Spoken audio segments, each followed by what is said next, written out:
ফুরফুরা শরীফের মুজাদ্দিদুজ জামান দাদা হুজুর রাহমাতুল্লাহ আলাইহি এই জলসা মাহফিলের ব্যবস্থা তিনি চালু করলেন, যাতে আলেম যারা হয়নি, যারা আম মানুষ, ইমানদার মুসলমান, তারা যেন শরীয়তের দ্বীন শিক্ষা করতে পারে। এরকম একটি মজলিস তিনি কায়েম করে গিয়েছিলেন বাংলা আসামের জমিনে। আমার ভাইজানেরা, এইজন্য প্রতিটা নাইটে, প্রতি রাতে আপনি খবর নিয়ে দেখেন, এ বাংলা আসাম, বাংলাদেশ জুড়ে হাজার হাজার মাহফিল হচ্ছে, যেখানে আলেম ওলামারা বক্তব্য দিচ্ছেন কোরআন ও হাদিস থেকে, আর মুসল্লিরা তানারা শ্রবণ করছেন। কথা ঠিক কিনা আমার ভাইজানেরা? তো মুমিন জানারা হয়েছিলেন, তানাদের দুনিয়াতে কোনোদিন কিন্তু কোনো চিন্তা হয়নি। এজন্য মুমিন জানারা হয়েছিলেন, তানাদের একটু ফলো করতে হবে আমাদের। আমরা ফলো করি কার? আমরা ফলো করি পীর ও মাশায়েখদের। আমরা যে নবীর উম্মত, এই নবীজিকে গোটা পৃথিবীর ওয়ার্ল্ডে 56টার মতো যে কান্ট্রি রয়েছে, সব দেশের মুসলমানেরা, এবং পৃথিবীতে এমন কোন দেশ নাই যেখানে মুসলমান নাই, সব দেশের মুসলমানেরা জানাকে ফলো করেন। তিনি হলেন আমার আপনার দয়ার নবী মুহাম্মদুর রাসূলুল্লাহ সাল্লাল্লাহু আলাইহি ওয়াসাল্লাম। কারণ তানাকে ফলো করা, তানার সুন্নাত ও নীতি আদর্শগুলি মেনে চলা, এটা ঈমানদারের নৈতিক দায়িত্ব। আমার ভাইজানেরা, কিন্তু নবী আসার দরওয়াজা বন্ধ হয়ে গেছে। প্রিয় নবী বলেছেন, আনা খাতামান নাবিয়্যিন লা নাবিয়্যা বাদি, আমি রাসূল হলাম শেষ নবী, আমার পরে আর কোন নবী আসবে না। আল্লাহর হাবিব বললেন, লাউ কানা বাদা নাবিয়ান, যদি আমার পরে কেউ নবী হতো, লাকানা উমার, ওই ব্যক্তিটা উমার হতো। সুবহানাল্লাহ বলেন। কত বড় দরওয়াজা, মর্যাদা উমারে ফারুক রাদিয়াল্লাহু আনহুর, যিনি নবীজির গর্দান কাটার জন্য বাড়ি থেকে বেরিয়েছিলেন। আর সেই উমারে ফারুক, তিনি তানার গর্দানটা রাসূলুল্লাহর কদমে এমন ভাবে বিলীন করে দিয়েছেন, নবীজি বলেছেন, লাউ কানা বাদা নাবিয়ান, আমার পরে যদি কেউ নবী হয়, তাহলে ওটা উমারই হবে। কিন্তু উমারে ফারুক নবী হননি। উমারে ফারুকের মর্যাদা, দরওয়াজা এত বেশি। উমারে ফারুক রাদিয়াল্লাহু আনহুর নীতি আদর্শগুলো ইসলাম সমর্থন করেছে স্বয়ং নবীজি সাল্লাল্লাহু আলাইহি ওয়াসাল্লাম। উমারে ফারুক রাদিয়াল্লাহু আনহুর কথাগুলি তিনি মেনেও নিয়েছিলেন। সুবহানাল্লাহ বলেন। আপনি বলবেন, নবীজি উমারে ফারুকের কথা মেনে নিয়েছেন? জি হ্যাঁ আমার ভাইজানেরা, যে তারাবি নামাজ আমরা রমজান মাসে 20 রাকাত পড়ি, নবীজি কিন্তু তারাবি নামাজ কখনো পড়েছেন, কখনো ছেড়েছেন। আপনি বলবেন, তাহলে আমরা কেন পড়বো কন্টিনিউ? আমরাও পড়বো, মাঝে মাঝে মাঝে মাঝে ছাড়বো? জি না, আল্লাহর হাবিব যদি তারাবি নামাজ ধারাবাহিক ভাবে পড়তেন, তাহলে আমাদের জন্য এই তারাবি নামাজ 20 রাকাত ফরজ হয়ে যেত। এমনিতেই আমরা অনেকেই 5 ওয়াক্ত নামাজ পড়ি না, তার উপরে তারাবি নামাজ, সারাদিন রোজা রাখার পরে যদি 20 রাকাত তারাবি ফরজ হতো, কষ্ট হতো কি হতো না? আমাদের নবীজি চাইলে একাধিকবার ফরজ হজ করতে পারতেন, কিন্তু জীবনে একবার নবম হিজরিতে 1,44,000 সাহাবে কেরামদের নিয়ে একবারই তিনি ফরজ হজ করেছেন। দ্বিতীয়বার কেন করেননি?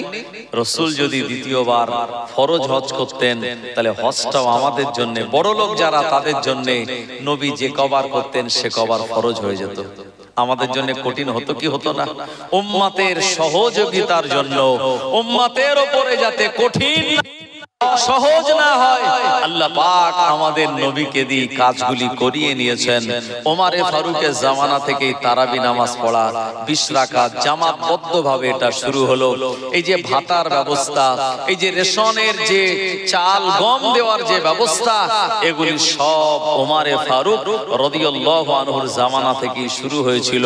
আমার ভাইজানেরা, ওমরে ফারুক রাদিয়াল্লাহু এমন একজন ব্যক্তি, তিনি জানাজা নামাজে যেতেন না, যে জানাজা নামাজ কোন মুনাফিকের হতো, সাহাবীরা বুঝতে পারতেন যে ওমর ফারুক রাদিয়াল্লাহু আনহু এই জানাজা নামাজে নেই, মানে এটা কোন মুনাফিকের জানাজা। আব্দুল্লাহ বিন হুযায়ফা রাদিয়াল্লাহু আনহুর কাছে একটা লিস্ট ছিল বিরাট বড়, যে লিস্টে ছিল যে কারা কারা মুনাফিক। আমার ভাইজানেরা, স্বয়ং আব্দুল্লাহ বিন উবাই যখন ইন্তেকাল করেছিল, মারা গিয়েছিল, প্রিয় নবীজি তিনি জানাজা নামাজে হাজির হয়েছিলেন। ওমর ফারুক রাদিয়াল্লাহু আনহু দৌড়ে গিয়ে বলেন, হুজুর আপনি এই আব্দুল্লাহ বিন উবাইয়ের জানাজা পড়বেন না। নবী বললেন, কেন ওমর? বলল, হুজুর এই লোকটা মুনাফিক, যার শানে কোরআন ও মাজিদের আয়াত নাজিল হয়েছে। আল্লাহর হাবিব বললেন, ওমর তুমি বলছো কি? বললে, হ্যাঁ হুজুর আমি ঠিকই বলছি। ওমর ফারুকের কথার উপরে সিলমোহর দিয়ে কোরআন ও মাজিদের আয়াত নাজিল হয়েছিল যে ওমর যেটা বলছে এবং এই ব্যক্তিটা মুনাফিক, আপনি মুনাফিকের জানাজা নামাজ আদায় করবেন না। মুনাফিকদের সম্পর্কে আল্লাহ কোরআন ও মাজিদে শুনিয়েছেন, ও ইজা লাকুল্লাযিনা আমানু ক্বালু আমান্না ওয়া ইযা খালাউ ইলা শায়াতিনহিম ক্বালু ইন্না মাআকুম। মুনাফিকদের চরিত্র এমন, এরা যখন ঈমানদারদের কাছে থাকে তখন তারা বলে আমরা ঈমান এনেছি, আবার যখন তাদের দলের সঙ্গে থাকে তখন তারা বলে ইন্নী মাআকুম, আমি তোমাদের সঙ্গেই রয়েছি। ওমর ফারুক বলেছেন, প্রিয় নবী জানাজা নামাজ না পড়ে হেঁটে চলে এসেছেন। তাহলে বুঝতে পারছেন ওমর ফারুকের দরওয়াজা মর্যাদা কত। আমার ভাইজানেরা, ও জওয়ানেরা, যুবকেরা, হযরত ওমর ফারুক রাদিয়াল্লাহু আনহু এমন একজন ব্যক্তি, আমার আল্লাহ প্রিয় নবীকে দিয়ে জান্নাতের সার্টিফিকেটটা ওমর ফারুক রাদিয়াল্লাহু আনহুকে দিয়ে দিয়েছিলেন।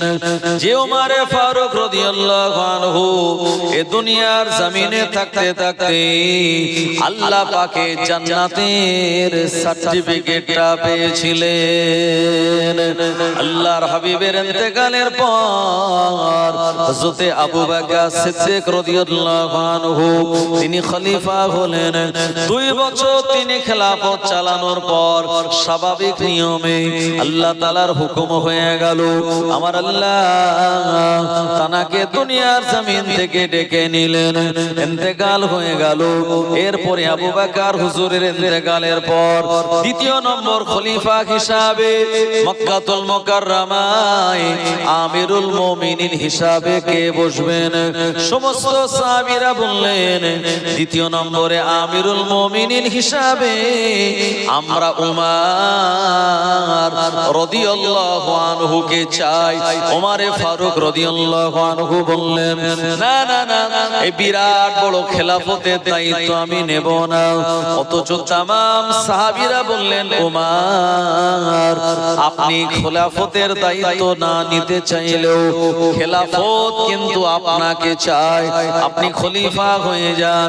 ওমর ফারুক রাদিয়াল্লাহু আনহু তিনি খলিফা হতে চাইলেন না, কিন্তু জনগণ তানাকে ছাড়লেন না। সুবহানাল্লাহ। আর বর্তমান যুগে যখন নির্বাচন আসে দেখা যায় যে নেতা হওয়ার জন্য লাইন দেয়, টাকা চায়, যে বেশি টাকা দিতে পারে তাকেই টিকিটটা ধরিয়ে দেয়, আছে না নাই? ওমর ফারুক খলিফা হবে না, কিন্তু জনগণ তানাকে ছাড়বে না, জোর করে খেলাফতের গদিতে বসেছে। আমাদের সমাজের মানুষেরা চিন্তা করে যে একবার নেতা হলে আর চিন্তা নেই, আর ওমর ফারুক বললেন, আজ থেকে আমি খলিফা, রাতের বেলা আমার জন্য ঘুমানোটা দুশ্চিন্তার কারণ হয়ে গেল। রাতের বেলা তিনি বেরিয়েছেন, কোথায় বেরিয়েছেন? মদিনার অলিতে গলিতে কার কি অভাব অভিযোগ এটা জানার জন্য। আমার ভাইজানেরা, ওমর ফারুক রাদিয়াল্লাহু আনহুর একটি জীবনীর কিতাব, এই কিতাবটার নাম হলো শহীদে মেহরাব ওমর ইবনুল খাত্তাব। এই কিতাবের ভিতরে বর্ণিত হয়েছে আল্লাহর নবীর প্রাণপ্রিয় সাহাবী হযরত ওমর ফারুক রাদিয়াল্লাহু আনহু রাতের বেলা তিনি বেরিয়েছেন, মদিনা শরীফের অলিতে গলিতে ঘুরে বেড়াচ্ছেন। কার কি অভিযোগ যে এটা জানার জন্য হঠাৎ করে ওমরে ফারুক রাদিয়াল্লাহু আনহুর কানে একটা বাড়ির ভিতর থেকে কয়েকজন মাসুম বাচ্চার কান্নার আওয়াজ চলে আসলো। ওমরে ফারুক রাদিয়াল্লাহু আনহু এ বাড়ির দরওয়াজায় তিনি দাঁড়িয়ে রইলেন। এরপরে তিনি বুঝতে পারলেন যে বাচ্চাগুলি কান্নাকাটি করে, এই বাচ্চাগুলি কান্নাকাটি করার কারণ হলো এই বাচ্চাগুলি ক্ষুধার্ত। ওমরে ফারুক রাদিয়াল্লাহু আনহু ওই ঘরের দরওয়াজায় সালাম দিলেন, আসসালামু আলাইকুম ইয়া আহলাল বাইত। দরওয়াজা খুলে দিল একজন বৃদ্ধা মহিলা। ওমরে ফারুক রাদিয়াল্লাহু আনহু বললেন, মা এই বাচ্চাগুলি কেন কান্নাকাটি করে? এ সময় বৃদ্ধা মহিলা কাঁদতে কাঁদতে বললেন, ও আল্লাহর বান্দা, আমি আপনাকে চিনি না, জানি না কে আপনি। ওমরে ফারুক হুজুর বললেন, মা একবার বলুন বাচ্চাগুলির কান্নার কারণ কি?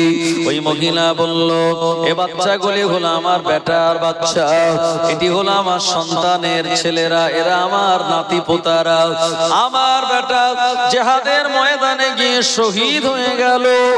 আমার যে পুত্রবধূ বৌমা ছিল, স্বামী ইন্তেকাল করার কারণে এই স্বামীর ইন্তেকাল সহ্য করতে পারে নাই, দুঃখে জর্জরিত হয়ে কাঁদতে কাঁদতে একটা সময় আমার পুত্রবধূ বৌমা বিমারির ভিতরে পড়ে অল্প কিছুদিন আগে দুনিয়ার জমিন থেকে বিদায় নিল। আর আমি এ বাচ্চাগুলির দাদিমা, এই মাসুম বাচ্চাদের খাদ্য জোগাড় করাটা আমার জন্য অত্যন্ত কষ্টকর হয়ে গেল। আমি বৃদ্ধা হয়ে গিয়েছি, শরীর আমার দুর্বল, এমত অবস্থায় বাচ্চাগুলিকে আমি কেমন করে খাদ্য জোগাড় করি? এ বাচ্চাগুলি ক্ষুধার জ্বালা যন্ত্রণা সহ্য করতে না পেরে কাঁদে, আর আমি হাড়ির ভিতরে পানি আর পাথর দিয়ে নাড়ি।